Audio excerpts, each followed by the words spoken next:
السلام عليكم ورحمة الله تعالى وبركاته. مرحبا بكم في قناتكم مطبخ تيمة. فيديو جديد اللي كان الأكثر طلبا بالقناة وحاولت نرضي فيه كل أذواقكم، وإن شاء الله سيكون المرجع اللي تعتمديه في تحضير وجبات الغداء أو العشاء وتهني من التفكير في السؤال اللي كيحير الجميع: شنو نطيب اليوم؟ غادي توقفي ساعة وترتاحي أسبوع كامل. وصفات يومية سهلة سريعة متنوعة اقتصادية، والأهم بأقل مجهود. تاخدوها للعمل أو الأولاد وحتى الأسرة في البيت، تحضروها دفعة واحدة وتحتفظوا بها في المجمد الوقت اللي تبغيها مباشرة، تسخنيها وتقدميها. وصفات شاملة فيها وجبات غداء أو عشاء متنوعة ما بين الخضار واللحوم والأسماك، وحتى الدسير ما نسيتكمش منه، حضرت لكم بخليط واحد 5 النكهات باش تنوعي في كل يوم، وعصائر يومية طبيعية وصحية. بالنسبه للسيدات اللي وليداتهم ما كيحبوش ياكلوا الخضار، غادي نحضروهم مع بعض وياكلوهم بطريقه اللي هي ذكيه وما يحسوش بهم. المهم الفيديو صورته مده هادي وما نزلتوش حتى ندرس كل وجبه شحال كتصبر في المجمد او الثلاجه، والطريقه الصحيحه للاحتفاظ بها بدون ما تفسد. لذلك ضروري تتبعوه الاخير، فيه كل نصائح وحيل جديده تقدروا تسمعوها لاول مره. وقبل ما تبداو الفيديو خليو لي رايكم بخصوص هاد النوع من الفيديوهات ديال الوجبات، واش نزيدكم منه او نركزوا اكثر على وصفات الكوتي. فكنبداو بسم الله اولا بالغسل ديال الخضار. فكنغسلها من الاطربه في الاول، ومن بعد كندير ليها الماء وكندير فيه قليل من الخل مع بيكربونات ديال الصودا، وكنخليهم، ومن بعد كنحكهم بواحد الحلفه اللي كتجي جديده خاصه بالخضر، وكنديرهم يتسقطروا. المهم الا بغيتو نديرو فيديو خاص نطرقوا فيه الطريقه ديال الاحتفاظ بالخضر، غير كتبوها ليا في التعاليق. كناخد بالنسبه للوجبه الاولى 4 حبات ديال البطاطس، كنقشروهم وكنقطعوهم شرائح اللي تكون متوسطه، ما تكونش رقيقه، ما غاديش نصايبوا بهم الشيبس، وما تكونش غليظه باش ما تتشنا الطياب. ممكن تقليوهم اولا ديروا كيف ما درت انا، طيبتهم في القلايه الهوائيه. كندهنهم هكا بالزيت ما بين الحبات كاملين، ضروري ما كنغسلوها من داك النشا باش ما كتلصقش، وكنديروها الطيب. من بعد غادي ندوزو هنايا، غادي ناخدو واحد الحبه ديال البصل، وغادي ندوزو نقطعوها المكعبات اللي تكون صغيره. بالنسبه لهاد الوجبه هذه فحاولت ندخل فيها الخضار بلا ما يحسوا الوليدات. كي غتشوفوا معايا، حيت ما عرفتش واش نتوما في حالي وليداتنا ما كيبغوش ياكلوا الخضره، ولكن كنحاول ندخلها هكا وسط الوجبه اللي كتكون يوميه باش ياكلوها بلا ما يحسوا. فخديت هنايا حبتين من الجزر وحبتين من القرع الاخضر، حتى هما حكيتهم في الحكاكه الغليظه. غادي ناخذ مقلاة وغادي نوضعها على النار، غادي ندير فيها كميه من زيت الزيتون مع زيت المائده، وغادي ناخذ هنايا حبه ديال البصل اللي قطعناها متوسطه، وغادي نضيف ليها الملح، وغادي نشحروا هاد البصله على نار مع قليل من الفلفل الاسود اللي هو الابزار، ونشحروها على نار اللي تكون متوسطه حتى يتبدل لها اللون ديالها. انا غطيت عليها هنايا باش ما نسرع عليها الطريقه ديال الطهي. ومن بعد كنضيف الجزر مع القرع الاخضر اللي بشرناه. ممكن تضيفوا اي نوع ديال الخضر كتفضلوه، انا غير حاولت كل وجبه ندير فيها خضار اللي ما نديرهمش في الوجبه الاخرى. كنغطي على الكل وكنخلي الخضر حتى كتنضج ليا، وضروري ما نخفضوا النار ونحركوا مره. وكنضيف اي نوع من اللحوم كتفضلوه، ممكن ديروا حتى الطون. انا ضفت هنايا الكفته ديال البقر، وضفت ملعقه من الفلفل الاحمر اللي هو التحميره، وكنحرك جيدا حتى كتفتت ليا ديك الكفته تبدا طيب. عاد باش كنضيف ليها يا اما حبه ديال الطماطم محكوكه اولا الطماطم الجاهزه ملعقتين مع البقدونس، وممكن تنسموا باي نوع ديال الاعشاب المنسمه كتفضلوها، ممكن ديروا الزعتر، ممكن ديروا اي نوع كتفضلوه. من بعد جانبا غنحطوا هادشي، وغادي ناخذوا واحد الاناء كاسرونه، غنديروا فيها ملعقه كبيره من الزبده مع القليل من الزيت، غادي نضيف عليها ملعقه كبيره ممتلئه من الدقيق الابيض، وغادي نبداو نحركوه حتى كيبدا داك الدقيق كيطيب. عاد باش ديك الساعه كنضيفوا ليه لتر ديال الحليب او لا لتر الا ربع على حسب نتوما الكميه اللي بغيتو، وكنبقاو كنحركوا فيه حتى كتبدا تختار. نخليوهاش تختار بزاف، غنبغيوها شويه تكون سائله باش طيب لينا مع هاد الكراتان اللي غنحضروا. من بعد ضفت الملح، فلفل اسود، القليل من جوزة الطيب اللي هي الكوزه، ممكن تستغناو عليها الا ما كتبغيوهاش، ولكن كتاثر في الطعم، كتعطي واحد اللذه. كنخليها غير كتبدا تغلى بحال هكا، كنحيدها من على النار. البطاطس ديالنا حتى هي راها واجده، كيف قلت لكم راه ممكن تقليوها اولا تدخلوها للفران وتطيبوها فيه. وكناخذ هاد العلب. بالنسبه لهاد العلب هادو انا كنحتفظ بهم في المجمد، وراهم كيدخلوا حتى للفران، مكتوبه عليهم في الاسفل ديال العلبه. كنصايب فيهم انا الكراطه ونخليه يخضر، والوقت اللي كنبغيه راه غير كنخرجوه من المجمد كي يذوب عليه داك الثلج اللي كيكون فيه، وكنوضعوه في الفران يطيب. غادي نوريكم الطريقه ديال الطهي فيما بعد بالتفصيل. فهدرت كميه اولا طبقه من الصلصه ديال البيشاميل، طبقه من البطاطس، وطبقه من هذاك اللحم المفروم مع الخضار. وفي هذا اللحم المفروم ممكن ديروا اي نوع ديال الخضار كتفضلوه. كندير من بعد طبقه اخرى من الصلصه ديال البيشاميل باش ما تجيناش ناشفه، الكراتان ديالنا ما يجيناش ناشف من الداخل. الجبن المفروم هذا كيبقى اختياري. كنضيف طبقه اخرى ديال البطاطس وكنكمل حتى كنوصل للاعلى. مهم بالنسبه لهاد العلب راه كيكون فيهم احجام مختلفه كيف ما غتشوفوا معايا في الفيديو. انا هادو كيجوني عمليين، كل واحد كياخذ وحده. المهم غادي نعاود نكمل بطبقه اخرى ديال الكفته، البيشاميل من الاعلى. نحاول نساويها باش كنغطي الوجه ديال الكغاطا، وانا راه عمرتهم. من بعد غندير عليهم الجبن، انا دخلتهم المجمد حيت كنت عمرتهم، الا سديت العلب غيلصق ليا فيهم ديك الطبقه، لذلك انا درتهم في المجمد غير جمدو وسديت عليهم. ومن بعد غادي نحتفظ بهم سواء في المجمد اولا الثلاجه على حسب اللي بغيت. جانبا راه درت نفس الكغاطان كنت صايبته للغدا ودرت فيه الدجاج، يعني نفس داكشي اللي درته، غير هنا درت صدر ديال الدجاج، غير بغيت نوريكم الفكره. المهم غادي نخليو هاد الوجبه جانبا وندوزو للوجبه الثانيه. فهنا غادي ناخذ الصدر ديال الدجاج وغادي نحاول نقطعو المكعبات اللي تكون صغيره. طبعا الكميه ديال صدر الدجاج اولا صدر الديك الرومي راه كتبقى اختياريه على حسب الرغبه ديالكم. كنضيف ليه التوابل، الملح، كنضيف ملعقه ديال الزنجبيل اللي تكون ممسوحه، كنضيف نصف ملعقه من الفلفل الاحمر اللي هو التحميره، كنضيف نصف ملعقه اولا ربع ملعقه من الفلفل الاسود، كنضيف البودره ديال الثوم مع البودره ديال البصل وكتبقى اختياريه، وملعقه ديال الخردل. ضروري ما نديروا القليل من الخل او عصير الحامض باش كنطريو هاد الصدر ديال الدجاج. وغادي نحركوه ونخليوه جانبا، اقل حاجه كيبقى ساعه. ممكن تخليوه ديروه كتحضيرات مسبقه كيف قلت لكم بالليل وتخليوه لغد عاد باش تكملوا التحضير ديال الوجبه. غادي ندوزو هنا في مقلاة على النار، غادي نديرو كميه من زيت المائده فقط، ما نديروش زيت الزيتون حيت كيبدل لنا الطعم ديال هاد الوجبه. ومن بعد كنضيفو في هنايا داك الصدر ديال الدجاج اللي رقدناه. طبعا انا كيف كنقول لكم راه حيت كندير شحال من حاجه في وقت واحد، فهادو كنديرهم كتحضيرات مسبقه، ولكن كنرتب لكم في الفيديو الوجبه من الاول للاخير باش تجيكم سهله في الفهم. كنحركوا صدر الدجاج على نار اللي تكون متوسطه، كنغطيو عليه وكنخليوه حتى كيطيب، ومن بعد كنعريو عليه ونخليوه حتى كينشف من هذاك الماء ديالو كيشرب لنا داك القوام. كنحتفظوا به جانبا وفي نفس المقلاة بلا ما تغسلوها، يعني كتبقى فيها ديك النكهات. كنديروا لها زيت المائده وكنديروا حبه متوسطه من البصل اللي تكون مفرومه ناعما، كنحركوها مع واحد الرشه ديال الملح ونبداو كنقليو فيها حتى يتغير لها اللون ديالها. من بعد كنضيفوا كميه من اللحم المفروم اللي هي الكفته مع ملعقه صغيره من الفلفل الاسود، عفوا نصف ملعقه ديال الفلفل الاسود، عندكم ديروا معلقه. ومع ملعقه صغيره من التحميره اللي هي فلفل احمر. كنحرك الكل وكنبقاو نطيبوا فيه على نار اللي هي مرتفعه باش الكفته ما تطلقش الماء حتى كتنضج لينا وتكون هكا كلها مفته. غادي نحتفظوا بها جانبا. وطبعا كيف قلت لكم راه هادو ممكن ديرهم كتحضيرات مسبقه. من بعد كناخذوا هنايا الخبز ديال التاكوس اولا الخبز ديال التورتيلا، راه سبق لي ودرت لكم الوصفه ديالو، الا بغيتوها غير كتبوها لي في التعاليق ونحط لكم الرابط ديال الفيديو. من بعد غادي ناخذ هنا البطاطس اللي قليتها انا في القلايه الهوائيه، ممكن تقليوها في الزيت على حسب الرغبه ديالكم او الفرن. كندير الصدر ديال الدجاج، كندير اللحم المفروم اللي هو الكفته، كندير صلصه اي صلصه كتفضلوها. طبعا هاد الوصفات كلهم راني منزلاهم لكم في فيديوهات، يعني الطريقه ديال الطهي ديال البطاطا في القلايه الهوائيه، الطريقه ديال الصلصه، كلشي منزلاه لكم. غير كنقول لكم دائما اي وصفه احتاجيتوها خليوها لي في التعاليق ونحط لكم الرابط. غادي نسد عليه بالطريقه اللي شفتوا معايا ونكمل انا التحضير كامل الوحدات. وهادو راه من الحوايج اللي ما كيفسدوش واخا ديروهم في المجمد. كيف قلت لكم انا جربت الوصفات اللي كيبغيهم الكل وكيفاش اننا نحتفظوا بهم بلا ما يفسدوا. هادو من الوصفات اللي ما فسدوش، غير كنعطيكم الطريقه كيفاش تسخنوهم باش كيبقى بحال صايبتوه النهار الاول. غادي نطويهم بهذه الطريقه هذه كيف ما كتشوفوا معايا، كنضغطوا بالاصبعين، انا راه حليته غير باش نوريكم، وعاد كنسدو. من بعد كنديرهم هنايا في الاله ديال البانيني وكنضغط عليهم باش كياخذوا داك الشكل ديال الخطوط ديال التاكوس. غادي نديرهم هكا ومن بعد كنقلبوهم بالجهه المعاكسه. ومن هذا تاكوس على السريع.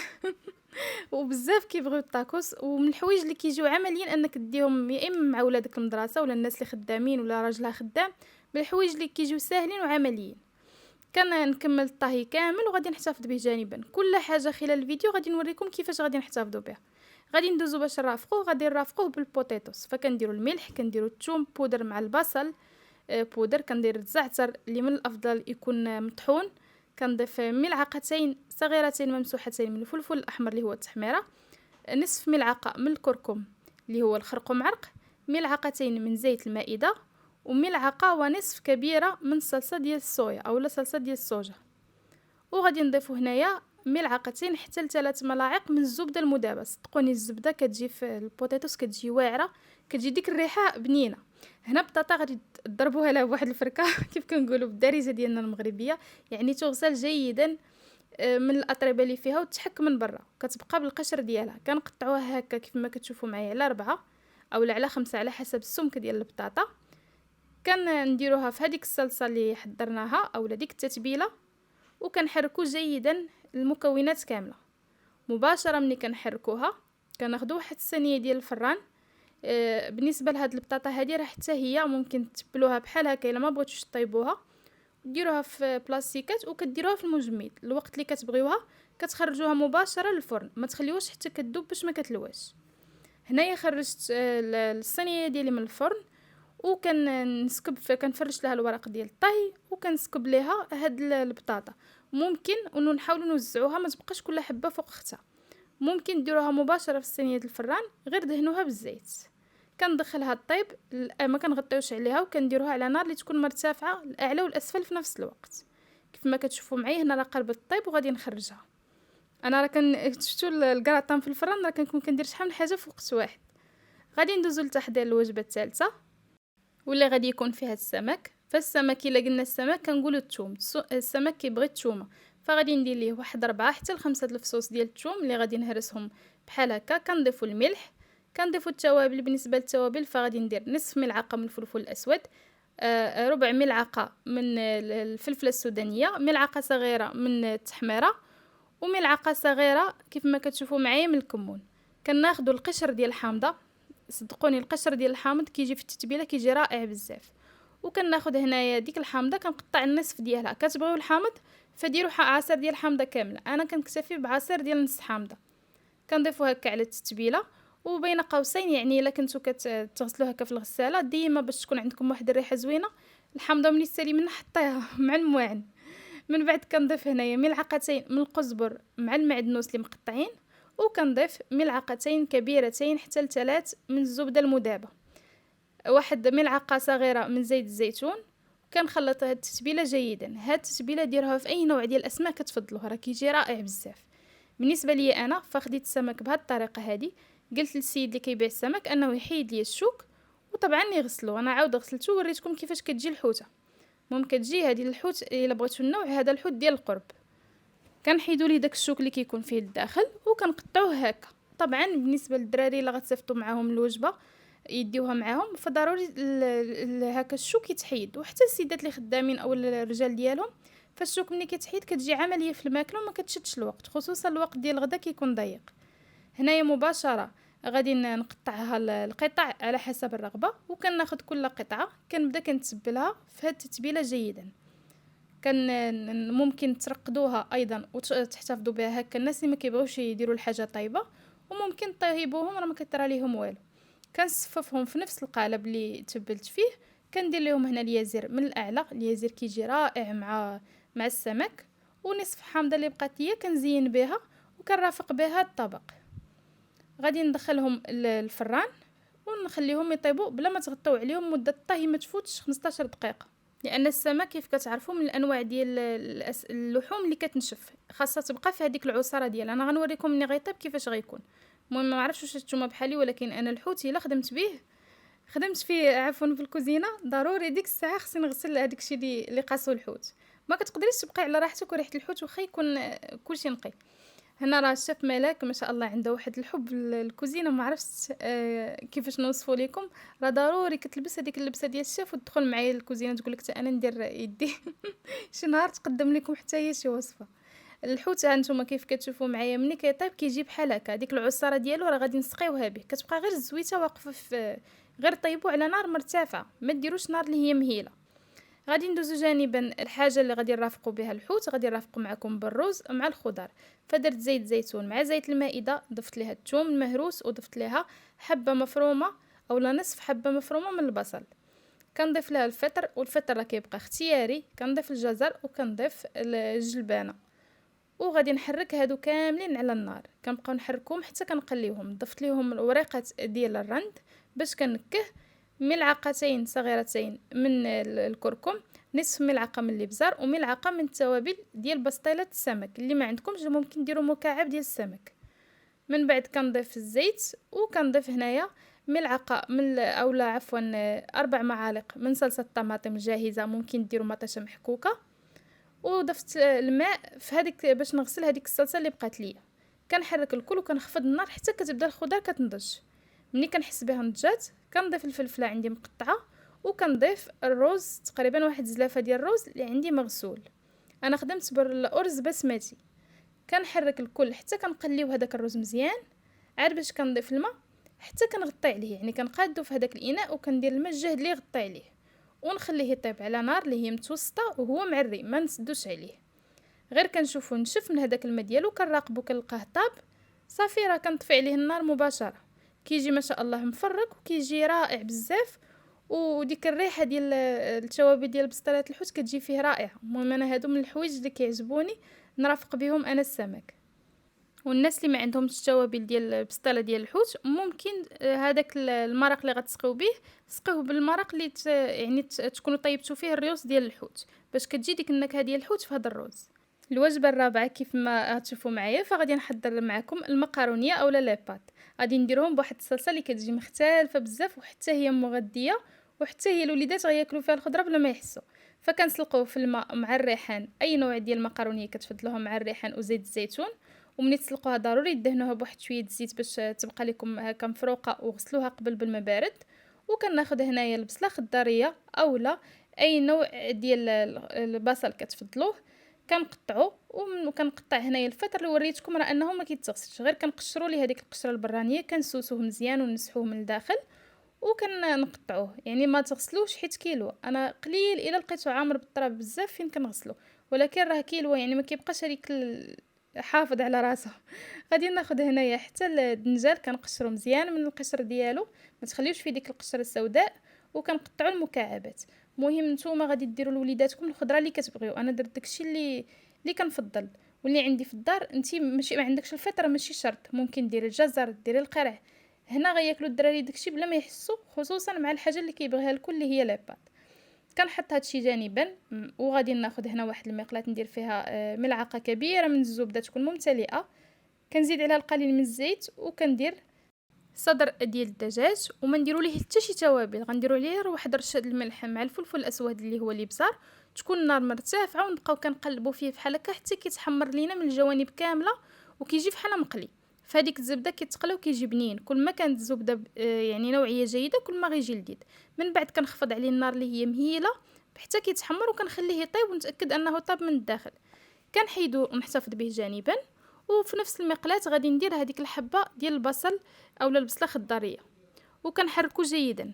هذه من الطريقه اللي طهيت معكم الدجاج من الطرق الفرنسيه اللي كيديروا الطهي ديال الدجاج، وكتجي رائعه بزاف وخا ما فيها حتى شي توابل، غير الملح والفلفل الاسود. هنا قليت هذيك البصله ومن بعد ضفت عليها الخضار، وكنبقى كنحرك دائما، النار تكون مرتفعه، وزيدوا الزيت الى شتو المقله ديالكم نشفات.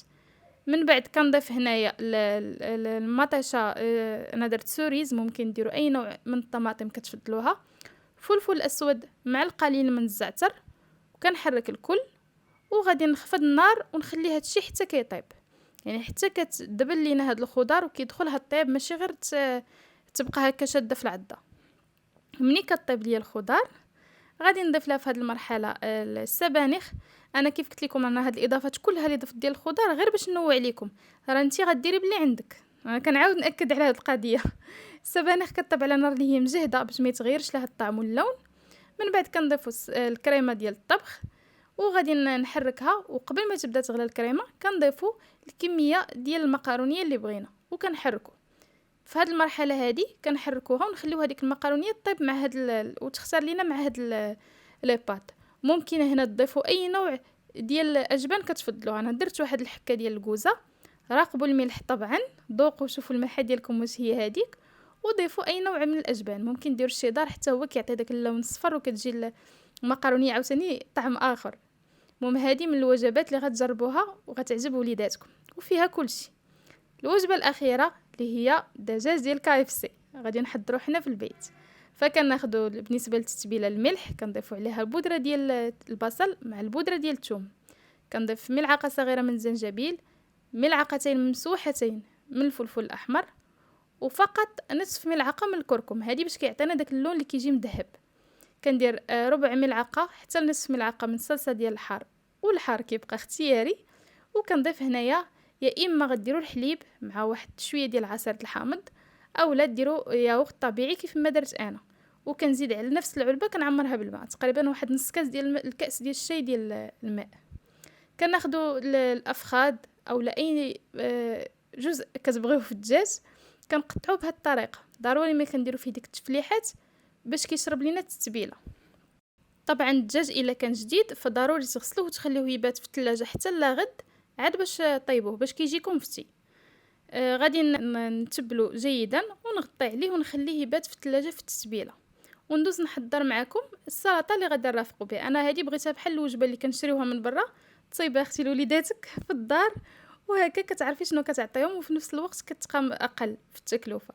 كناخذوا هنايا نص حبه من الملفوف او المكور بالدارجه ديالنا المغربيه، كنقطعوه هكا المكعبات، وغادي ندوز يا اما تقردوه بالهاشواغ رقيق اولا بالقراده الربيع، اولا ديروا بحالي. غادي ندير كلشي تطحن هنايا مع نصف حبه صغيره من البصل. المهم اللي وصلت معايا حتى هنا تخليها لي في التعليق. راكم عارفين انا ما كنبغيش نكثر عليكم الشرح، ولكن كنحاول كي نسيدات مبتدئات كاينه شي وحده غتجرب الوصفه لاول مره فكنبغيها تجرب الوصفه تنجح معاها من اول تجربه. داكشي علاش كنركز على بعض واخا انا كنسخف ولكن كنبغي نشرح لكم بالتفصيل. وهذا من الفيديوهات اللي حاولت انني نبسطه ما امكن باش يجيكم ساهل ويسهل عليكم في الحياه اليوميه. قدمت لكم من القلب. غادي هنايا ناخذ جوج حبات ديال الجزر، كنبشرهم، كنوضعوا الكل في اناء، كنضيفوا ليه الملح، نصف ملعقه من الفلفل الاسود، نصف ملعقه من البصل بودر، 3 ملاعق كبيره من الخل، 5 ملاعق كبيره من السكر عفوا، ممكن تعوضوها ب3 ملاعق ديال العسل ولكن راه الكميه كتجي هي هذيك، 5 ملاعق كبيره من المايونيز، وجوج ملاعق كبيره من الزبادي اولا الياغورت الطبيعي. كنخلطوا الكل وكنحتفظوا بها في الثلاجه على الاقل تبقى ساعه اولا ساعتين اولا تبات، كتجي افضل حيت هذاك المكور ما كيبقاش باين في العضه. من بعد غادي ندوزو لتحضير الخليط ديال القلي. فهنا كناخذ نصف كيلو من الدقيق الابيض، كنضيف ليه 3 ملاعق نشا، ملعقه صغيره من بودره الثوم والبصل، الملح على حسب الذوق، ملعقه صغيره من الزنجبيل، ملعقه صغيره من الفلفل الاحمر اللي هو التحميره، والبودره ديال صلصه الحار اولا عفوا البودره ديال الحار فراه كتبقى على حسب الذوق. ممكن الا بغيتوه حار ديروا حتى الملعقه اللي هي صغيره، انا درت فقط الربع. كناخذوا الماء بارد من الثلاجه اولا ممكن ديروا الماء ديال الصنبور وديروا فيه القطع ديال الثلج. وكناخذوا هذوك القطع ديال الدجاج كنهزوهم من التتبيله وكنوضعوهم في الدقيق بهذه الطريقه هذه. كاين اللي كيدير الخليط ديال البيض، انا غادي نديرو معكم غير بالماء، راه كنحصلوا على نفس النتيجه، كيجيو مقرمشين بحال الدجاج ديال KFC. كيف ما كتشوفوا معايا بهذه الطريقه هذه كنوضعوهم في الدقيق، من بعد كنوضعوهم في الماء وكنعاودوا نضغطوا عليهم بالدقيق بهذه الطريقه وكنهزوهم من الاسفل وكنبدا نسوسو وكنعاودوا نرجعوا حتى كنحصلوا على دوك التنيات اللي بغينا. طبعا راه غادي ديروا فيما بعد اكثر من حبه، انا وريتكم في حبه وغادي نوريكم في اكثر من حبه باش كنختصروا. ملي كنحصلوا على هاد التنيات من الافضل تكون حداكم الزيت باش كتقليوهم مباشره، حيت هما الا جلسوا ما كيبقاوش فيهم التنيات، الا في حاله الا درناهم في هكا في شبكه ودخلناهم مباشره للمجمد. الا كنا غادي نحتفظوا بهم ما نطيبوهمش ديك الساعه. كناخذ دائما كيف ما كتشوفوا معايا كندوز الحبات في الدقيق، من بعد الماء كنرفعوهم من الماء كيبقاو فيه غير واحد تقريبا 3 ديال الثواني، كنرفعوهم ونرجعوهم للدقيق ونعاودوا نضغطوا عليهم. وفي وسط العمل الا داك الدقيق ولا لكم تكتل فيه العجين فحاولوا تدوزوه في الصفاي، عاد كملوا الطريقه ديالو. انا هنايا كيف ما غتشوفوا معايا غندير غير واحد الكميه وغادي ندوز على النار. بالنسبه للزيت خاصها تكون غزيره.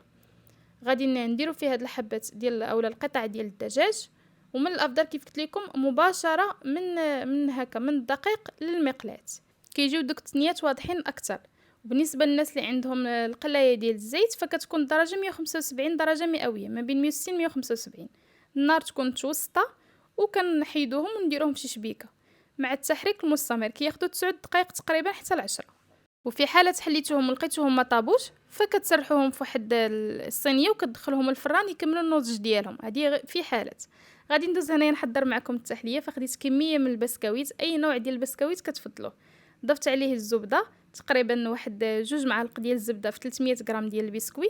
كنحركهم وكناخذ كؤوس. انا خديت هاد الكؤوس هادو حيت عندهم الغطا، ممكن ديروهم في اي علب ديال ديال التحليات اللي كتفضلوا. هادو عندهم الغطا، يعني الا بغاو يديوهم لوليدات المدرسه او للناس العمل غتجيهم ساهلين. يعني انا حاولت ندير لكم مع طريقه الاحتفاظ، يعني الحاجه في بواطه غطيب وتخدمي بها. كندير كميه من البسكويت وكنبسطها وندخلهم المجمد. ومن بعد كناخذ هنايا كيف ما كتشوفوا معايا الكريمه السائله اللي ممكن تعوضوها بجوج علب ديال بودره الشونتيي مع 2 كؤوس ديال الماء البارد وتطربوا الكل. ضفت هنايا الفانيلا كيف ما كتشوفوا معايا، وكنبقى كنطرب حتى كنحس بهذاك الخليط غادي تبدا الكريمه تطلع. من بعد كنضيف ليها الجبن، اي نوع ديال الجبن كتفضلوه، والكميه كتبقى اختياريه. انا تقريبا تما واحد 100 غرام ديال الجبن. وكنخلط الكل، ما نخليوهاش تعقد تماما، تبقى كريميه. وكنبدا كنقسمها وندير فيها النكهات. كناخذ واحد الكميه الاولى كنضيف لها الصلصه ديال الكراميل الجاهزه اولا اللي محضره عندكم في البيت اللي كتفضلوا، اولا علبه ديال الزبادي بنكهه الكراميل. غادي نخلط الكل ونديرها هكا في بلاستيك باش يسهل عليا انني نوزعها في العلب. المهم النكهات كيف قلت لكم انا غنقترح عليكم نكهات يعني من خليط واحد، ولكن نتوما راه ديروا النكهه اللي متوفره لكم. بالنسبه للكريمه السائله اللي خدمت فانا تقريبا درت واحد 500 غرام ديال الكريمه السائله مع 100 غرام ديال الجبن. بغيتو ديروا البودره ديال الشونتي فغادي ديروا واحد 2 علب ديال البودره ديال الشونتي تقريبا 240 غرام، وغادي تضيفوا مع 2 كؤوس ديال الماء مع 100 غرام ديال الجبن. غادي نحتفظ كيف ما تشوفوا معايا بكميه بالنكهه ديال الفاني. هاد الكميه هذه ضفت لها هنايا الفرامبواز او اي نوع من الفواكه الحمراء كتفضلوها، طيبته على النار. ومن بعد ضفتو حتى حيد هذاك الماء ديالو، ضفت ليه الحامض وضفت ليه القليل من السكر، وهو اللي ضفتو كطبقه نكهت بها هاد الكريمه الثالثه. الكريمه الرابعه غادي نضيف لها النكهه ديال القهوه وغادي نخلطها معاها. وطبعا ممكن ديروا القهوه سريعه الذوبان، غير طربوها مع شويه الكريمه، ما ديروش الماء حيت الماء غادي يفقد هذيك الكريمه هذاك القوام ديالها الكريمي، غادي يجي فيها بحال الثلج. والكميه الاخيره ضفت لها هنايا الشوكولا ديال نوتيلا المنزليه اللي سبق لي حضرت معكم، هي اللي ضفتها هنايا في هاد الوصفه هذه. ممكن الا بغيتوها راه دائما كتبوا في البحث مطبخ تيما وحدها الوصفه اللي كتفضلوا. كنخلط الكل وحتى هي كنديرها في بلاستيك. طبعا راه ممكن ديروها مباشره من الاناء في العلب، انا غير باش تجيكم كيف كنقول لكم دائما حاجه سهله في الفهم. خليط واحد خرجنا منه هاد النكهات. غادي ناخذ الكؤوس اللي طبعا بردات ديك الطبقه ديالها في المجمد وكنوزع فيها هذيك الطبقه. غنبداو بالنكهه ديال الفاني، كنحاول نحطها، كنحاول نوزعها بهذا الشكل هذا. وإلا بقات عندي من الاعلى ما مقاداش كندير فيها بواحد الملعقه نحاول نساويها كيف ما غتشوفوا معايا. بالنسبه لهاد الكريمه الكميه اللي عطيتكم راه كتخرج اكثر من هاد الكؤوس هادو، يعني انا راه عاود صيبت بها كؤوس اخرى، ولكن الهدف انا هو نعطيكم الفكره. انا درت على حسب العلب اللي عندي الغلايق ديالهم. هنايا كندير ديال النكهه ديال الكراميل وحتى هما كنساويهم. ودائما الكريمه اللي كيكون فيها الجبن ما تطربوهاش حتى كتعقد باش ما كتجيناش بحال متلجه. كنحاولوا نديروها غير بحال هكا تبقى كريميه. هي راه ملي غادي تدخل الثلاجه غادي داك الجبن كيتجمع وكيجمع لينا الكريمه. كنوزع ديال الفراوله وكنوزع ديال الشوكولا. وبالنسبه لهاد الكريمات راه ممكن تخليوهم بحال هكا، ممكن ترشوهم بالكاكاو، ديروا عليهم مكسرات اللي كتفضلوا. انا هذا الكولي ديال الفريز سبق لي ودرتو معكم في الكيك ديزاين، يعني الا بغيتوا الوصفه غترجعوا الفيديو ديال الكيك ديزاين مطبخ تيما راه غتلقاو فيه هاد الكولي ديال الفريز وريتكم طريقه التحضير. غادي نديرو في الاعلى كطبقه. هنا درت النوتيلا المنزليه اللي حضرت معكم من قبل، والوصفات الاخرين درت صلصه الكراميل حتى هي منزليه. ومهم انا هاد الوصفات اللي نزلت لكم راه ماشي شرط انكم ديروهم كلهم في نهار واحد، انا غير بغيت نوع عليكم ونعطيكم اقتراحات كيف ما طلبتوا مني جدول ديال الاسبوع، فانا عطيتكم جدول ديال الاسبوع ديال العمل او ديال المدرسه. كنخلط الكل بحال هكا كنحاول نساويهم ونحتفظوا بهم. غادي ندوزو دابا للتحضير ديال العصائر. فاول عصير غنبداو به وهذا كنرافق به انا السمك، فكندير النعناع، كنضيف معاه نص كاس ديال العصير الحامض، السكر على حسب الذوق، الخيار اللي كنحيد ليه دوك القلب ديالو، وكنضيف الماء المعدني الغازي ماشي الماء العادي، وممكن ديروا الماء العادي اللي كتفضلوا، وكنطحن الكل. بغيتو تصفيو صفيه، وبغيتو تحتفظوا به هكا راه كيجي لذيذ. العصير الثاني فكناخذ حبه ديال اليقطين اللي تكون هكا صغيره، نحيدوا لها داك القشر ديالها ونقطعوها ونحيدوا لها حتى داك اللب اللي كيكون فيها في الداخل. وهذه ايضا طريقه باش الوليدات ياكلوا القرعه الحمراء اولا اليقطين بلا ما يحسوا. كنحيدوا لها داك اللب كامل ونقطعوها ونديروها تسلق في الماء، ممكن نديروها تسلق مع القليل من العصير ديال البرتقال، ممكن نديروا لها القشور ديال الحامض. انا غير هكا تسلقات راها كتختر لينا وكتجي بنينه. كنديرها بهذاك الماء ديال السلق ديالها، وكنكمل عليها بالسكر اولا العسل اللي كتفضلوا والعصير ديال البرتقال. كنطحن الكل جيدا، ومن بعد انا صافي راه كتشوفوني كندفع داك الطحان كندفع بزاف تقاد ليا الجهد. صافي غادي نطحن الكل، ومن بعد كنديرو في هاد القراعي. بالنسبه لهاد القراعي هادو فغتشوفوا معايا فيما بعد الغلايق ديالهم، بحال مثلا السيدات اللي كيبغيو يديروا مشاريع وبغيو يديروا هاد المشروع ديال لانش بوكس، راه حتى هو من المشاريع المطلوبه. يعني هاد القراعي كيتباعوا جاهزين عند الناس اللي كيبيعوا اللوازم ديال التغليف، فيهم الغلاقه كتجي فحال يلاه شريتيه جديده كيف ما نوريكم. العصير الثالث، ديك الكميه اللي بقات لي ديال العصير ضفت ليها الموز وضفت ليها التفاح، وكنطحنها جيدا. ما درت السكر لان السكر عندي داخل في الوصفه. المهم راه هذاك العصير ديال اليقطين راه ممكن تضيفوا فيه اللي كتفضلوا، القرعه الحمراء. العصير الاخير فكناخذ هنا باربه اللي كنقشرها وكنسلقها، وهذاك الماء ديال السلق ديالها ضروري نضيفوه حتى هو. وكنكمل بالعصير ديال البرتقال. هذا عصير ديالي انا، ما درتش فيه السكر ما درتش فيه العسل، حيت الباربه كتجيني انا حلوه. الناس اللي ما كيستحملوش كتجيهم مسوسه يضيفوا السكر على حسب الذوق. كنطحن الكل وحتى هي كنفرغوها في قرعات. هاد القراعي راه كيدخلوا المجمد، ممكن تحضروا منهم كميه كبيره، والوقت اللي غتبغيوهم غتخرجوهم في الليل. في لاغد راه غادي ديرهم السيده في الصاك ديال الزوج اولا الابن ديالها، ويديه معاه المدرسه ولا العمل، وكيجيو جاهزين. هنا وريتكم الغلاقه عفوا اولا الغطاء كيفاش كيكون. كنحطوها وكنضغطوا هكا كتبقى فحال مضغوطه ما كتفسدش لينا. غادي نسد عليهم ونحطهم جانبا. بالنسبه للكراتان الا بغيتو يعني حضرتوه ودرتوه في المجمد الوقت اللي غتبغيو خليوه حتى كيذوب عليه الثلج، عاد كنديروه في هكا في الصينيه ديال الفران باش ما يتهرش لنا داك الدجاج، وكندخلوه يطيب. كيجي هذا ما شاء الله غادي يعجب وليداتكم. صدقوني انا راه من الحوايج اللي حتى انا عندي وليداتي بحالهم بحال وليدات الناس، حتى هما شي مرات ما كيبغيوش هي الخضره، كل واحد شنو كيبغي. فهذا من الحوايج اللي كياكلوا بلا ما كيحسوا مع ديك البشاميل، خصوصا الا زدتو فيها شي جبن ولا شي حاجه هكا كتزيد تبننها. الطاكوس راه كيبقى البطاطا ما كتلوى حتى شي حاجه، ديروه في المجمد، والوقت اللي كتبغيوه كتسرحوه هكا في الصينيه ديال الفران، وكتدخلوه الفران يسخن على نار اللي تكون مرتفعه. غير كيسخن كتخرجوه كتقسموه وكتقدموه. طبعا السيده ممكن دير كميه وتفرقهم، الوقت اللي تبغي دير غير الكميه اللي بغات. هذاك الصدر ديال الدجاج اللي طهيناه كنديروه بحال هكا، كنقطعوه شرائح، وغادي كيف ما كتشوفوا معايا كيجي طايب من الداخل، وكيجي فحال باش نقول لكم فحال كاشير من الداخل ديالو، كيجي بنين. كناخذ هنايا العلب وغادي ندوزو باش نقدم معكم. غنحاول نسرع في هذه المرحله، وغندوي لكم في نفس الوقت على كل حاجه كيفاش تسخنوها. فكندير في اول علبه كندير فيها الرز اللي حضرناه بالخضر. هذاك السمك سخنته كيف ما شفتوا معايا في الفرن، غطيته. وهذيك العصاره ديال السمك ضروري ما نسقيو بها السمك من بعد ما نديروه. بالنسبه لهذا الطبق هذا فانا كنسخنه في الميكرووند، الوقت يعني كيكون عندي في مجمد، الوقت اللي كنبغي ما مطيباش اولا بغيت هكا الحوت، كيكون عندي هذا طبق واجد، غير كتسخني في الميكرووند كيرجع في حاله يلاه طيبتي. ممكن ايضا تسخنوه في الفران، ديريه في طبق هكا ديال الفران وتسخنيه فيه، اولا في القلايه الهوائيه.